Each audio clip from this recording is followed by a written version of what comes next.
জুলাই সনদের ভিত্তিতে ফেব্রুয়ারিতে নির্বাচনের আহ্বান জানিয়েছেন জামায়াত ইসলামীর সেক্রেটারি জেনারেল অধ্যাপক মিয়া গোলাম পরওয়ার। তার অভিযোগ, অন্তর্বর্তী সরকার জনগণের দাবি বাস্তবায়নের পথে হাঁটছে না। দুপুরে মগবাজারের আল-ফালাহ মিলনায়তনে সংবাদ সম্মেলনে তিনি একথা বলেন। এদিকে ইসলামী আন্দোলনের নিজস্ব কার্যালয়ে সংবাদ সম্মেলনে দলটির সিনিয়র যুগ্ম মহাসচিব গাজী আতাউর রহমান বলেন, প্রধান উপদেষ্টা রাষ্ট্রীয় সফরে ৩ রাজনৈতিক দলের প্রতিনিধি নিয়ে বৈষম্য করেছেন। খায়রুল ইসলামের রিপোর্ট। ওয়ালটন এখন দেশের সীমানা পেরিয়ে পৌঁছে গিয়েছে 50টিরও বেশি দেশে। ওয়ালটন, ঘরে ঘরে বিশ্বজুড়ে। জুলাই সনদের আইনি ভিত্তি, পিআর পদ্ধতিতে নির্বাচন সহ 5 দাবিতে এবার রাজপথে নামার ঘোষণা দিয়েছে জামায়াত ইসলাম সহ 3টি ধর্মভিত্তিক রাজনৈতিক দল। পুলিশের হিসাব মতেই ফ্যাসিবাদের সাথে জড়িত আটক হওয়া ব্যক্তিদের 73% জামিন পেয়ে যাচ্ছে।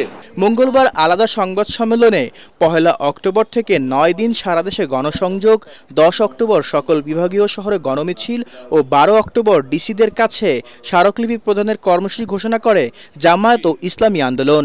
5 দফা জনগণের দাবি উল্লেখ করে তা মেনে নিতে সরকারের প্রতি আহ্বান জানান দলগুলোর নেতারা।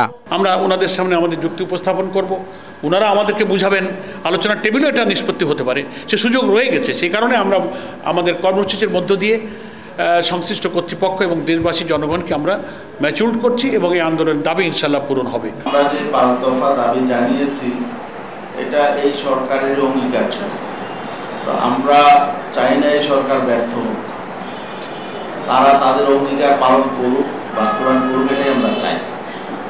অতএব এই অঙ্গীকার বাস্তবায়ন না হলে সুষ্ঠু নিরপেক্ষ নির্বাচন হবে না, এটাই আমরা আশঙ্কা করি। বিএনপি, জামাত ও এনসিপিকে নিয়ে প্রধান উপদেষ্টার জাতিসংঘ সফরকে পক্ষপাতমূলক উল্লেখ করে সরকারের ওপর ক্ষোভ জানায় ইসলামী আন্দোলন। তাদের অভিযোগ, জুলাই গণহত্যার বিচার, নির্বাচনের লেভেল প্লেইং ফিল্ড সহ বেশ কিছু ইস্যুতে জন আকাঙ্ক্ষার বাস্তবায়ন করতে পারেনি অন্তর্বর্তী সরকার। সকলের অংশীদারিত্বের ভিত্তিতে একটা চমৎকার সংসদ তৈরি হবে, এর যুক্তি ব্যাখ্যা আমরা বিভিন্ন সময় দিয়েছি।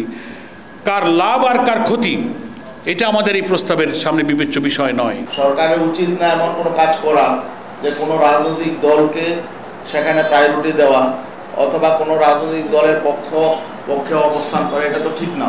একই দাবিতে বিবৃতির মাধ্যমে নিজেদের কর্মসূচি ঘোষণা করেছে বাংলাদেশ খেলাফত মজলিস।